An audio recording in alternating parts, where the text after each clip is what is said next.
하나님의 말씀은 사도행전 9장 19절 후반절부터 31절까지입니다. 9장 19절 후반절에서 31절입니다.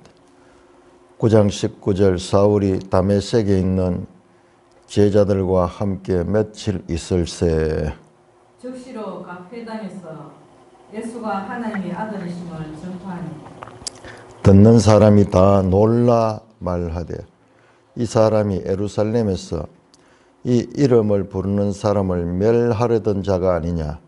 여기 온 것도 그들을 결박하여 대제사장들에게 끌어가고자 함이 아니냐 하더라. 사울은 힘을 더 얻어 예수를 그리스도라 증언하여 다메섹에 사는 유대인들을 당혹하게 하느니라. 여러 날이 지나며 유대인들이 사울 죽이기를 공모하더니 그 계교가 사울에게 알려지니라. 그들이 그를 죽이려고 밤낮으로 성문까지 지키거늘 그의 제자들이 밤에 사울을 광주리에 담아 성벽에서 달아내리니라. 사울이 예루살렘에 가서 제자들을 사귀고자 하나 다 두려워하여 그가 제자됨을 믿지 아니하니 바나바가 데리고 사도들에게 가서 그가 길에서 어떻게 주를 보았는지와 주께서 그에게 말씀하신 일과 다메섹에서 그가 어떻게 예수의 이름으로 담대히 말했는지를 전하니라.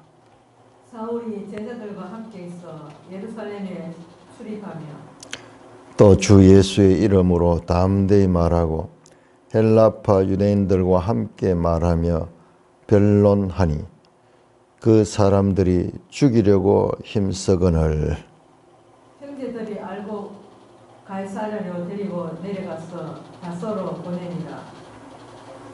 그리하여 온 유대와 갈릴리와 사마리아 교회가 평안하여 든든히 서가고 주를 경외함과 성령의 위례로 진행하여 수가 더 많아지니라. 하나님 아버지 오늘 감사합니다. 오늘 이 말씀을 바르게 깨닫도록 지도하여 주옵소서. 예수님 이름으로 감사하며 기도드리옵나이다. 아멘.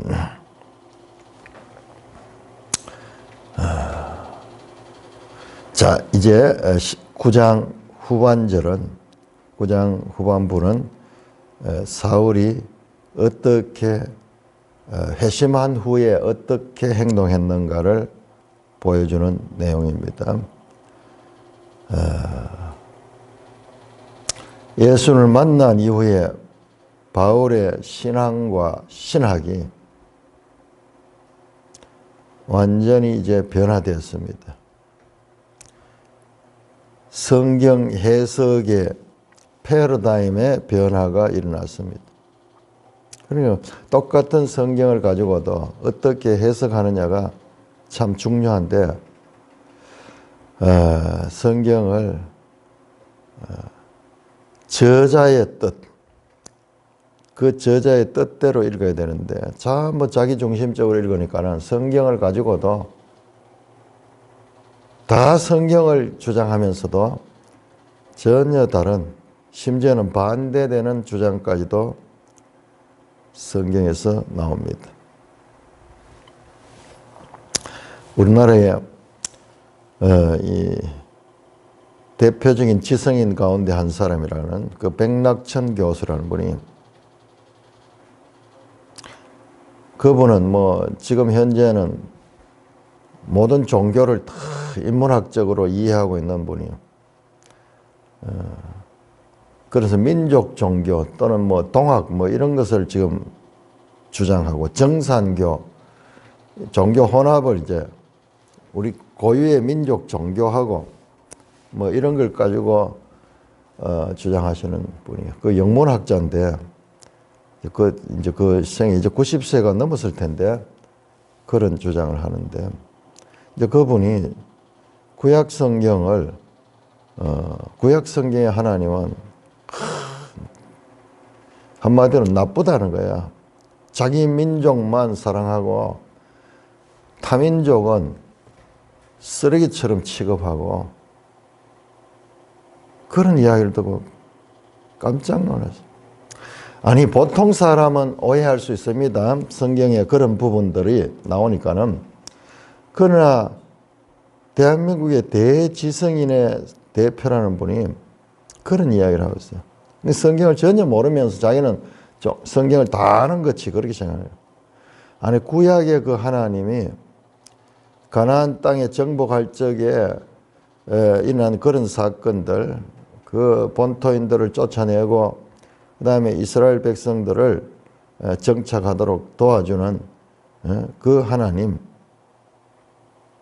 그 한 부분만 딱 잘라서 보고 그렇게 하는 거예요. 우리는 확인했잖아요. 모세 오경부터 시작해서 성경 전체가 이스라엘이 먼저 시작을 하지만은 궁극적으로는 세계 만민들을 구원하는 게 하나님의 뜻이라.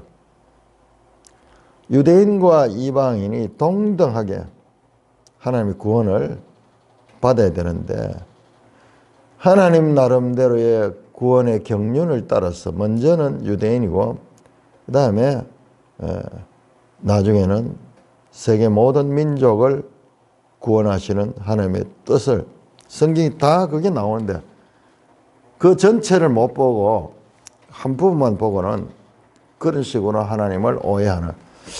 뭐 보통 사람은 그렇게 해도 돼요. 보통 사람들은 그것까지 우리가 더 이상 요구 못하고, 우리 그리스도인들 가운데도 그렇게 생각하는 사람들이 많이 있어. 그러나 그런 한국의 최고의 지성이라는 사람이 그렇게 성경을 오해하고 지 나름대로 비판하고 하는 것을 보고, 참 지성의 그 졸렬함, 다른 사람에 대해서, 다른 종교에 대해서 비난하려고 하면은 제대로 알고 해야 되는데 너무나 이 졸렬하고 유치한 그런 것을 보게 됩니다. 자, 사울이 가지고 있던 이 기독교에 대한 이 생각이 과거에는 박해하던 자에서 이제 정거자로 바뀌게 됩니다. 다메섹에 있는 제자들과 함께, 그러니까 다메섹에 이미 교회가 있었다는 것을 알 수가 있어요. 며칠 있을 새 적시로 각 회당에서 예수가 하나님의 아들이심을 전파했다. 자, 각 회당 그러죠. 다메섹이 큰 도시예요. 큰 도시인데 그 안에 유대 회당이 여러 개가 있었던 것 같아요. 어떤 연구에 의하면 예루살렘에 회당이 400여 개가 있었다 그러니까는, 이 회당이 어떻게 세워지냐 그러면 유대인 20명이 모이면 회당 하나가 세워질 수 있는 그런 이 기준입니다. 그래서 다메섹에 있는 각 회당, 예수가 하나님의 아들이심을 전파해. 듣는 사람들이 다 놀라마는, 이 사람은 예루살렘에서 이 이름을 부른 사람을 멸하던 자가 아니냐, 여기 온 것도 그들을 결박하여 대제사장에 끌어가고자 함이 아니냐, 정확하게 알고 있죠.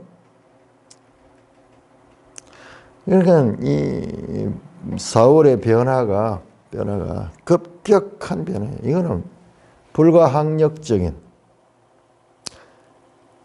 주님께서 그 마음을 열어가지고 생각을 완전히 바꿔줘 버렸어. 신명기 30장 6절에 하나님, 내 하나님 여호와께서 네 마음에 할례를 베풀어 준다. 그 주체가 누구냐? 하나님이 그 할례를 한 거야. 이 바울의 경우가 지금 그런 게요. 그 속이 변화되니까는 완전히 다른 사람이 돼버렸어. 예수가 하나님의 아들이심을 전파했다. 자, 여러분, 지금 초대교회 메시지가 지금 계속 베드로도 마찬가지고, 예수가 바로 주와 그리스도다. 예수님이 바로 하나님의 아들이다. 불과 몇 개월 전에 이 예루살렘에서 처형당했던 그 나사렛 사람 예수가 하나님의 아들이라고 전파합니다. 그래서 사람들이 도무지 이와 같은 급격한 사울의 변화를 이해하지 못하고 놀라고 있습니다.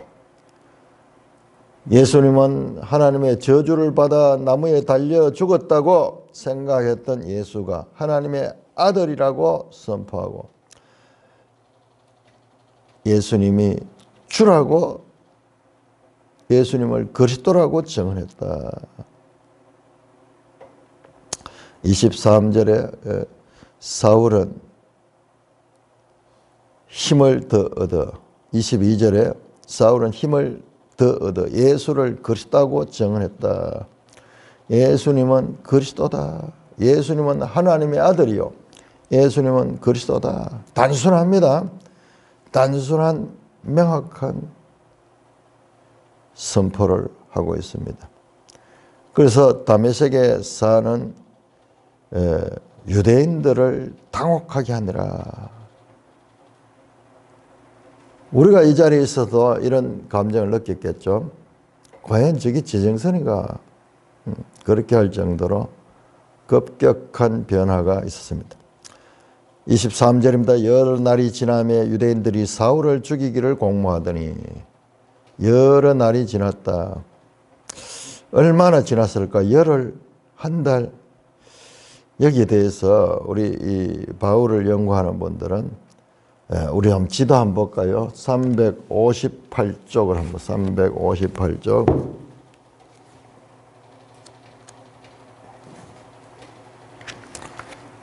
바울의 회심과 초기 사역이 나오죠. 자, 다메섹 같은 거 한번 보세요. 다메섹, 저 화살표가 저리로 다메섹으로 올라갑니다. 예루살렘에서 다메섹에 갔죠. 그런데 다메섹에서 거기에 점선이 보시면은 저기 아라비아로 갑니다. 아라비아로 갑니다. 거기서 다시 다메섹으로 돌아옵니다. 그래서 이것이 9장 24절 보시면 사울이 예루살렘에 가서 제자들과 사귀고자 두려워했다. 자, 어떻게 했느냐 그러면은 요 짧은 내용 가운데 이 여러 날이 지났다. 요 기간이 바울이 다메섹에서 아라비아 광야로 갔다가 이제 고린도 후서에서 자기가 변론을 하면서 이 이야기를 합니다.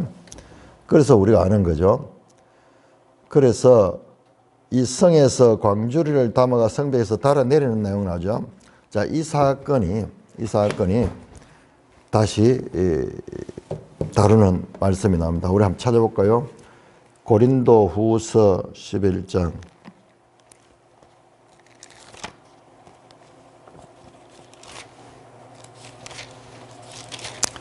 고린도 후서 11장 32절. 다메섹에서 아레다 왕의 고관이 나를 잡으려고 다메섹 성을 지켰으나 나는 광주를 타고 들창문으로 성벽을 내려가 그 손에서 벗어났다. 이제 자신의 그 과거의 일을 이야기합니다. 이 사건이 바로 우리 사도행전 이 사건이 광주리에 담아 성벽에서 달아내리는 이 사건이죠. 그러니까는 여기에서 우리가 이 다메섹에서 다시 아라비아 광야로 갔다가 다시 다메섹으로 돌아온 후의 일이야. 그래서 이 기간을 한 3년으로 봅니다. 한 3년으로. 그래서 유대인들이 사울 죽이기를 공모했다. 또 다른 사울이 나왔죠. 자기 의를 가지고 하나님을 위한다고 생각하면서 사울이 또 다른 사울에 의해서 지금 살해 위협을 당하고 있습니다. 그 계교가 사울에게 알려지나 그들이 그를 죽이려고 밤낮으로 성문까지 지키거늘 고린도후서 11장 32절 나오죠. 예. 다메섹 성을 지켰으나 나는 광주를 타고 뜰 창문을 성벽으로 내려가 그것을 벗어났다. 그 이야기를 하고 있습니다. 사울의 고난이 시작되고 있습니다. 예수님께서 부활하신 예수님께서 사울에게 나타나서 그가 내가 택한 것이지만은 그는 내 이름을 위하여 내 이름에 얼마나 많이 고난을 받아야 될 것인가 말씀했던 그 고난이 시작되고 있습니다. 다시 26절에 사울이 예루살렘으로 내려갔다. 그러니까 다메섹에서 이제 예루살렘으로 내려서 왜 내려갔는가? 제자들을 사귀고자 하니 따려. 제자들이 이 예루살렘에 사도들이 계셨죠. 사도들이 중심으로 있는데 3년 전에 예수 믿는 자들을 잡아오기 위해 예루살렘을 떠나서 다메섹으로 갔던 그 사울이 이제 다시 돌아와서 이 제자들을 사귀고자 하니까 사람들이 두려워했다. 내가 과거의 사울이 아니고 내가 예수를 만났습니다. 그리고 내가 잘못을 깨닫고 회개했습니다. 과거의 악명 높은 기억이 예루살렘 교회가 사울을 영접하지 못합니다. 그가 제자됨을 믿지 아니하니. 지금 예루살렘의 제자들은 누구냐 그러면 이 사도들이요 대체로. 보면 우리 8장에 보면 사도들 외에는 다 흩어졌다 그랬거든요. 그러니까 예루살렘의 이 사도들이 이 사울을 인정해 줘야 되는데 믿을 수가 없어. 자기 말을. 자, 그러자 등장하는 인물이 나옵니다. 바나바가 데리고 사도들이 갔다. 바나바. 어디서 나왔습니까? 저 5장 36절에 한번 슬쩍 나왔던 인물입니다. 그 바나바가 등장해서 데리고 사도들에게 가서 그가 길에서 어떻게 주를 보았는지와 주께서 그에게 말씀하시는 것, 다메섹에서 그가 어떻게 예수의 이름으로 담대히 말한 일을 전하라. 그러니까 사울에 관해서 이 바나바가 설명하는 거예요. 그 과정들을. 본인을 스스로 변론하니까 믿을 수가 없다. 그때 바나바가 데리고 사도들에게로 갔습니다. 바나바는 위로의 아들이라는 별명이 있을 정도로 온유하고 아주 합리적이고 사람을 포용하는 그런 인물이에요.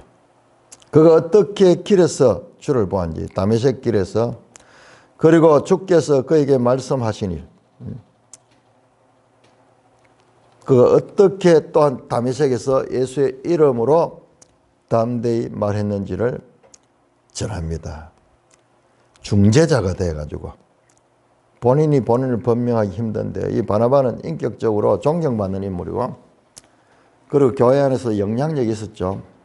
큰 부자였어요. 그래서 재산을 팔아서 헌신하기도 하겠다. 5장 36절에 한번 잠깐 이름만 나왔던 그 인물이 지금 여기에 이제 등장해서 사울을 위하여 크게 돕는 역할을 합니다. 크게 돕는 역할을 하고 있습니다. 28절 사울이 제자들과 함께서 예루살렘에 출입하며 이제 사울이 제자들에게 인정을 받고 함께 예루살렘에 머물고 있었습니다. 또 주 예수의 이름으로 담대히 말하고 헬라파 유대인들과 함께 말하며 변론하니 그 사람들이 죽이려고 힘쓰거나. 자, 바울이 아직까지 사울이죠. 사울이 주 예수의 이름으로 담대히 말했다. 예루살렘에서 주 예수의 이름으로 담대히 말하고 헬라파 유대인들과 함께 말하며 변론했는데 그 사람들이 죽이려고 힘썼다.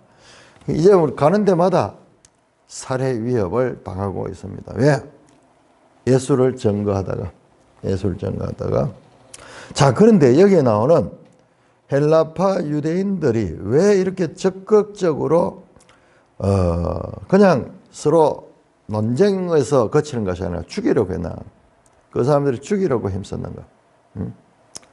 이 사람들이 누구냐 그러면요. 자, 6장으로 한번 나오고 6장 9절에 보면은 자유민들이라는 인물이 나와요. 자유민들이 누구냐 그러면은 저 이방에서 종살이 하다가 해방되어서 본국으로 돌아온 사람들이. 그러니까 이방 나라에 살던 사람이야. 거기 보시면은 저 아프리카 쪽 알렉산드리아 또는 길리기아 또는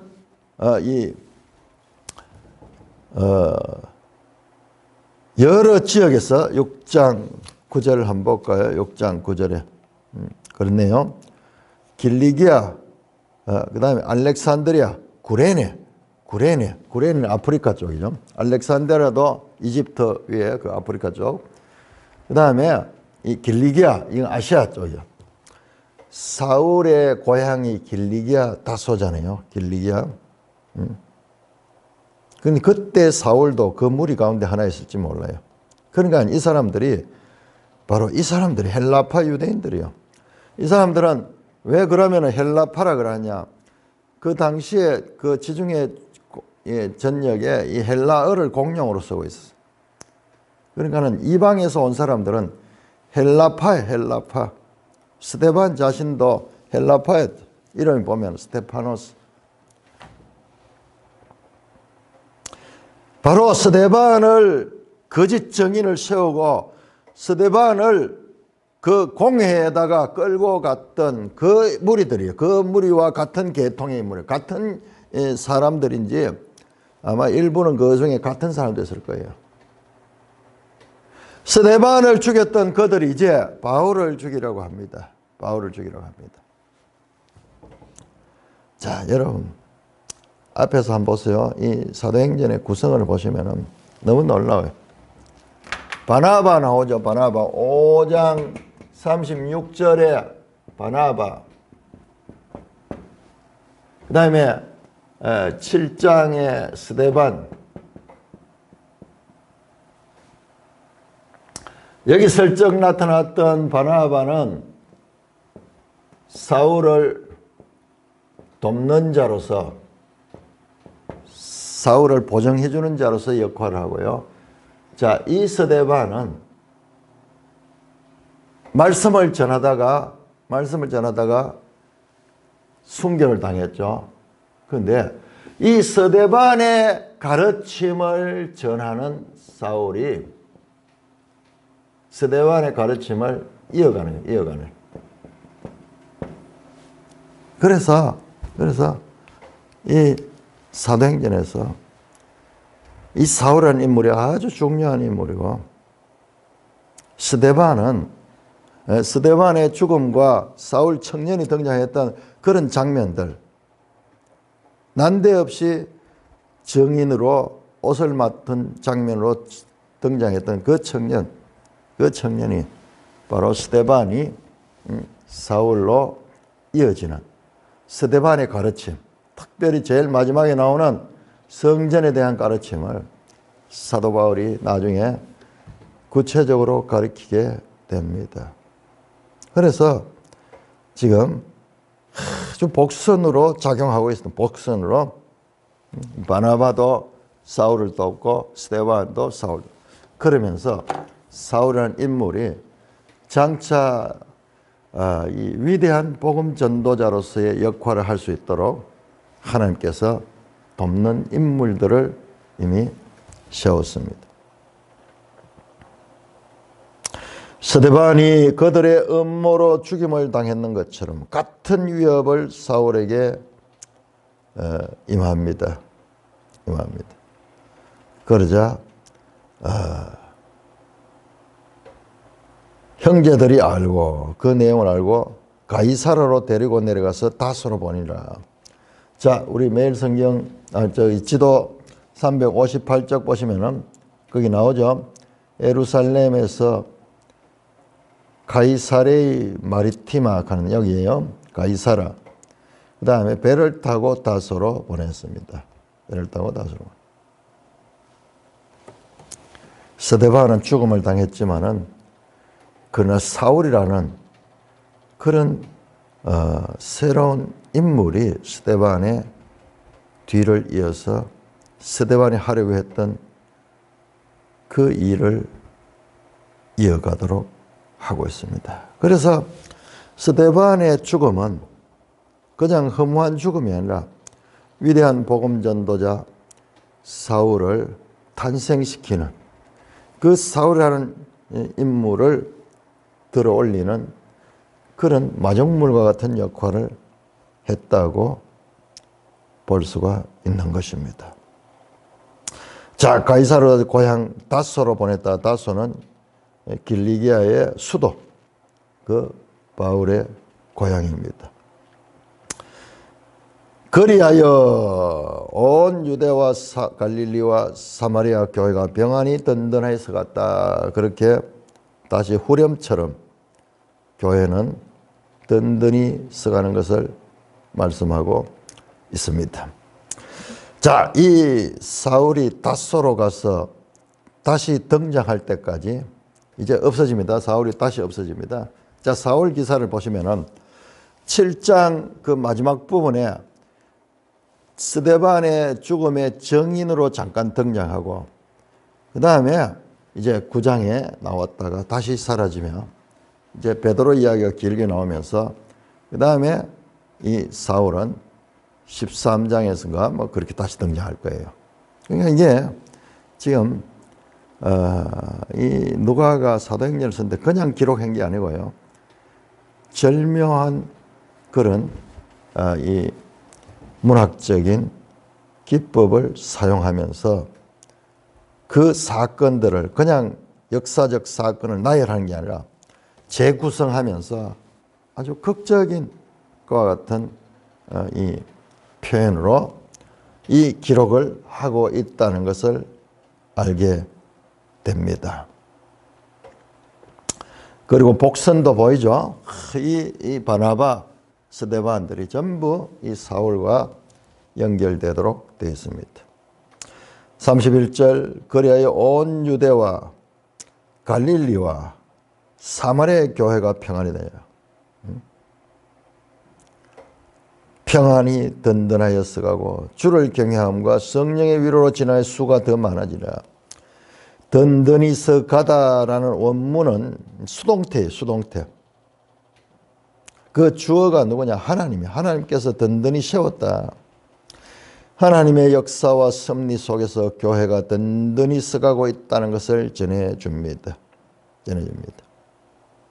자, 그러면서 이제 이 내용은 다시 베드로가 등장합니다. 자, 9장 32절에서 43절까지 베드로 기사. 사울 기사 탁 나왔다가 다시 베드로 기사 나오고 이렇게 전개가 됩니다. 자, 9장 32절에 9장 32절에 43절까지 교독합니다. 9장 30절 그때 베드로가 사방으로 두루 다니다가 루따에 사는 성도들에게도 내려갔더니 거기서 애니아라 하는 사람을 만나면 그는 중풍병으로 침상에 누운 지 8해라.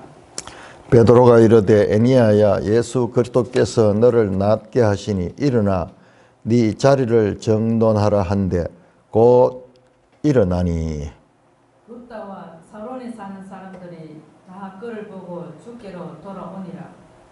욥바에 다비다라 하는 여제자가 있으니 그 이름을 번역하면 도르가라. 선행과 구제한 일이 심히 많더니 그때 병들어 죽음에 시체를 씻어 다르게 누이니라. 루따가 욥바에서 가까운지라. 제자들이 베드로가 거기 있음을 듣고 두 사람을 보내어 지체 말고 와달라고 간청하매 베드로가 일어나 그들과 함께 가서 이르매 그들이 데리고 다락방에 올라가니 모든 가구가 베드로 곁에 서서 울며 도르가가 그들과 함께 있을 때에 지은 속옷과 겉옷을 다 내보이거늘 베드로가 사람을 다 내보내고 무릎을 꿇고 기도하고 돌이켜 시체를 향하여 이르되 다비다야 일어나라 하니 그가 눈을 떠 베드로를 보고 일어나 앉는지라. 베드로가 손을 내밀어 일으키고 성도들과 가부들을 불러들여 그가 살아난 것을 보이니 온 요빠 사람이 알고 많은 사람이 주를 믿더라. 베드로가 요바에 여러 날 있어 시몬이라 하는 무도장이의 집에서 머무니라. 자, 다시 장면은 바뀌어가지고 베드로가 등장합니다. 베드로가 등장합니다. 베드로 이야기는 여기서부터 12장 24절까지 이어집니다. 이 구성을 보시면 참 재밌어요. 사울이 슬쩍 등장했다가 이제 사울이 나오고 다시 베드로가 길게 나왔다가 다시 베드로는 페이드 아웃 점점 사라지고 이제 사울이 등장하는 이 과정들을 우리가 주의 있게 봐야 됩니다.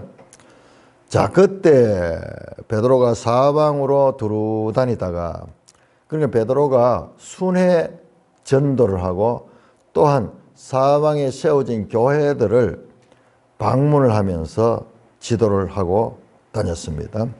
우리나라에도 시골 같은데 그 옛날에는 순회 전도자가 있어. 순회 전도자가 각 지역마다 교회가 있지만 목사가 없고 그러니까는 이 돌아다니면서 예배도 인도하고 가르치고 하는 그런 순회 전도자들이 있었다 그럽니다. 베드로는 이스라엘 전 지역을 순회하려고 교회를 지도하는 것 같습니다. 그런데 여기서 또 우리가 재밌게 볼 것은 요한이 지금은 빠졌습니다. 앞에서 계속 요한과 베드로가 같이 나왔는데 베드로가 혼자 이렇게 등장합니다. 그렇다고 해서 뭐 다른 사람 없이 그냥 베드로만 다녔다 그렇게 볼 수는 없죠. 베드로가 사방으로 두루 다니다가 루다에 사는 성도가 있다. 자, 우리 지도 다시 한번 볼까요? 347쪽. 347쪽. 자, 보시면은 루다가 어디냐? 그러면 루다는 이쪽이 있죠. 조금 내륙 쪽으로 들어와 있습니다. 루다 이제 욥바로 갈 건데 욥바는 해변이고 그다음에 루다는 이 조금 내륙 쪽으로 와 있는 이 곳입니다. 자, 베드로가 예루살렘에서 루다를 거쳐서 지금 순회하고 있습니다. 자, 거기 갔더니 애니야라는 사람이 이름을 보니까 여자 같죠. 애니야. 중풍병으로 침상에 누운 지 8해라. 베드로가 이르되 애니야야 예수 그리스도께서 너를 낫게 하시니 일어나 네 자리를 정돈하니 곧 일어났다. 와, 8년 된 중풍병자를 일으키는 이 베드로의 장면.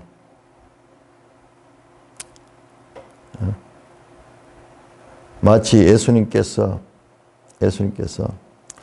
38해 된 베데스다 연못의 병자를 치료했듯이 또는 누가복음 7장 14절에 나인성의 과부의 아들, 죽은 과부의 아들을 살렸듯이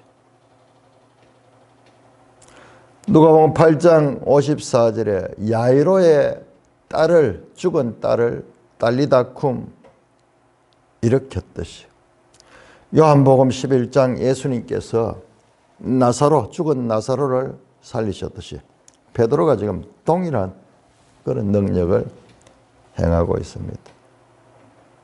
달라진 것은 베드로는 예수 그리스도께서 너를 낫겠다. 지금 이런 장면들이 왜 나오냐 그러면 예수님의 사역과 베드로 또는 사도들의 사역이 지금 동일하다. 초대교회에 이런 역사가 있습니다. 자, 그래서 제가 자꾸 강조하는 것은, 자, 그러면 오늘날도 이와 동일한 그와 같은 역사가 일어난다고 주장하는 사람들, 그럼 능력을 한번 발휘해보라고. 지금 이건 초대교회에 일어난 역사를 중심으로 보여주는 거지. 이게 교회가 늘 이렇게 돼야 된다. 보편적인 것이 아니라 특수한 것을 보편화시키면서 거기에 무수한 문제들이 나는 거야. 온갖 이단들이 다 나오고 그런 거예요. 그래서 신유 이런 능력을 받았다 그러면서 그러는데, 그 결과가 우리 한국교회도 짧은 역사지만 백수십 년 역사지만요, 그 뒤에 보면 다 제대로 된 게 없어. 제대로.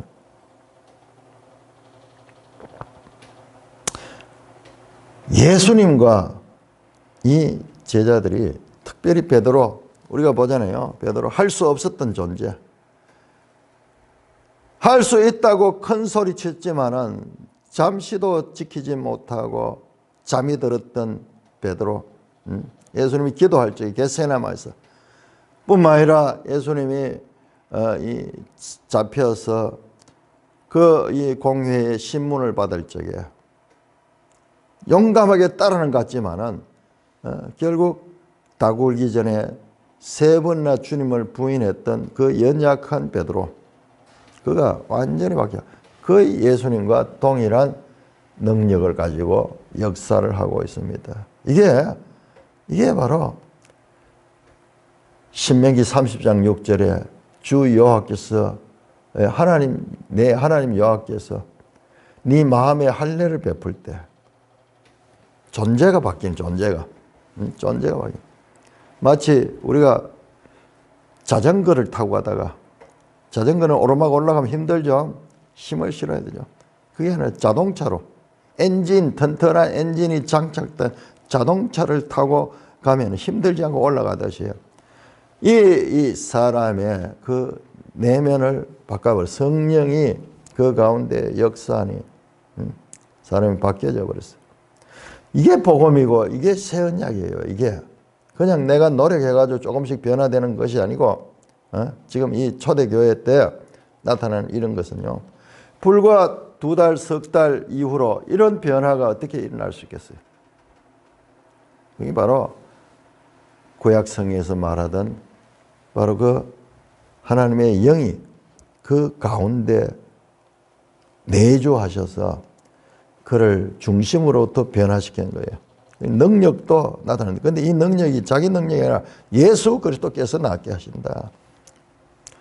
자, 그러자 루다와 샤론에 사는 사람들이 다 그를 보고 죽게 돌아오더라. 그 주위의 샤론은 아마 그 주위의 지역인 것 같아요. 이 사건, 애니아 사건을 보고 죽게로 돌아왔다. 자, 이와 같은 이 치유 사건은 복음 전도에서 아주 중요한 그런 역할을 하고 있는 것을 보게 됩니다. 자, 그 다음에 다시 욥바, 아까 봤죠? 바닷가에 그 욥바에 다비다라는 여제자가 있었다. 이 여제자가 등장합니다. 이름을 번역하면 돌아가라. 선행과 구제하는 일이 심히 많더니, 아주 교회를 위해서 섬기고 그 선행이 많은 이 여제자인데 병들어 죽었습니다. 그러자 시체를 씻어 다락에 누이니라. 룻다가 욥바에서 가까운지라. 아까 봤죠? 룻다와 욥바는 그렇게 멀지 않아요. 대구와 청도 정도 이렇게 되는 것 같아요. 그러자 제자들이 베드로가 거기 있음을 듣고 2 사람을 보내어 와달라고 간청합니다. 베드로가 이제 순회하고 있으니까 소문을 듣고 베드로를 요청. 사람이 죽었는데 베드로를 왜 요청하죠? 그들이 믿음을 가지고 베드로를 불렀던 것 같아요. 그러자 2 사람이 지체 말고 와달라고 간청하니 베드로가 일어나 그들과 함께 가서 이제 룻다에 이르렀습니다. 욥바에 이르렀죠. 욥바에. 그저 사람들이 도로가가 옷을 지어가지고 그렇게 이 가난한 사람들에게 입히고 뭐 그랬던 것 같아요. 그래서 양장점 이름이 다비다 가는 양장점 이름이 있는 게 바로 이것 때문에 그런 것 같아요. 그 옷을 내보이면서 그를 추모했습니다. 40절 베드로가 사람을 다 내보내고 무릎을 꿇고 기도하고 돌이켜 시체를 향하여 이르되 다비다야 일어나라. 그가 눈을 떠 베드로를 보고 일어나 앉은지라. 앞에서는 애니아라는 중풍병자를 고쳤고 여기서는 죽은 다비다를 살려냅니다. 다비다야 일어나라 하니 그가 눈을 떠 베드로를 보고 일어나 앉는지라. 베드로가 손을 내밀어 일으키고 성도들과 과부들을 불러 그가 살아난 것을 보이니 온 요파 사람이 알고 많은 사람이 주를 믿더라. 자, 초대교회 이와 같은 능력, 이와 같은 기적 사건들, 치유, 이런 것들은 많은 사람을 주께로 돌아오는, 예수님이 땅 계시면서 곳곳에 기적으로 치유로 사람들을 고쳤던 것 동일하게 사도들이 뭘 보여주냐 지금 사도들과 예수님이 동일한 일을 한다. 그래서 우리가 어떻게 보면은 이게 참 잘 이해가 안 돼요. 교회는 사도들의 터 위에 세워졌다 그래요. 그리스도의 터 위에 서 있는 것과 동시에 주와 사도들의 터 위에 서 있다. 그럴 정도로 이 사도들이 큰 능력을 가지고 교회를 세우는데 기초적인 역할을 했다는 것을 봅니다. 이 말씀도 다 예수님이 가르친 말씀이에요. 예수님이 예언하신 말씀이에요. 나를 믿는 자는 내가 하는 일을 할 것이고 나보다 더 큰 일을 할 것이다. 요한복음 14장 12절. 그게 뭐예요? 성령장이에요. 성령장. 어떻게 그렇게 할 수 있냐? 성령이 너에게 임하면 너희가 권능을 받고 이와 같이 일할 것이다. 베드로는 지금 그걸 보여주는 거예요. 그 변화. 어떻게 성령이 내주하고 베드로는 이렇게 변화되고 능력으로 많은 사람들을 주를 믿게 하는 일에 헌신합니다. 베드로가 요빠에 여러 날 있었다. 얼마나 오래된지 모르지만 앞에서 우리가 여러 날 가는 게 거의 3년도 나왔는데 이게 얼마 동안 있었는지 그게 꽤 오래 머물러 있습니다. 시몬이라는 무두장이의 집에서 머물고 있었다. 시몬이라는 무두장이의 집. 자, 이 장면이 아주 중요한 그와 같은 장면입니다. 무두장이는 뭐냐 그러면 우리 지난번 개혁 성경에는 피장. 피자가 뭐냐 그러면은 가죽 피자예요. 가죽 껍질.